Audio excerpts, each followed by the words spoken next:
Si, comme moi, vous empruntez souvent l'autoroute A1, vous avez sans doute remarqué qu'il y a énormément de poids lourds. Eh bien, figurez-vous que dans l'Oise, les transporteurs ont de plus en plus de mal à recruter de nouveaux conducteurs.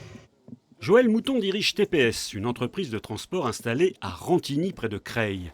30 camions constituent son parc de véhicules, mais comme beaucoup de collègues, il est confronté à un manque chronique de main-d'œuvre qui fragilise son activité. Actuellement, nous avons un portefeuille de commandes important.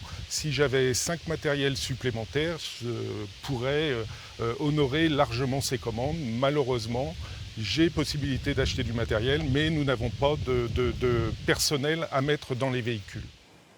À quelques kilomètres de là, l'AFTRAL est un organisme qui forme chaque année plus de 2000 conducteurs. Insuffisant pour pallier une pénurie qui peut s'expliquer de diverses manières. Dans le transport, effectivement, la pyramide des âges est très importante, donc il va y avoir beaucoup de départs en retraite.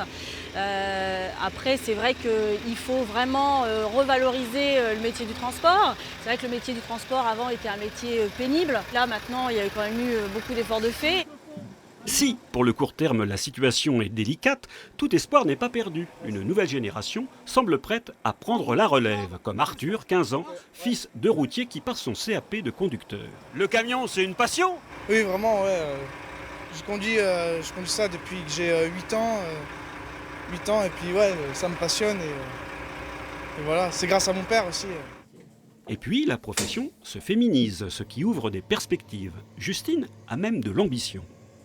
Qu'est-ce que tu souhaites faire, du transport local ou international ? Bon, au moins de l'international. Ah, carrément ? Oui. Alors là, ça demande des sacrifices, hein, notamment sur la vie privée. Partir la semaine. Ça te fait pas peur ? Non. Les travaux du Grand Paris et les futurs Jeux Olympiques sont les deux défis à relever pour les transporteurs de l'Oise. Un enjeu de taille, car la concurrence étrangère pourrait encore compliquer la donne.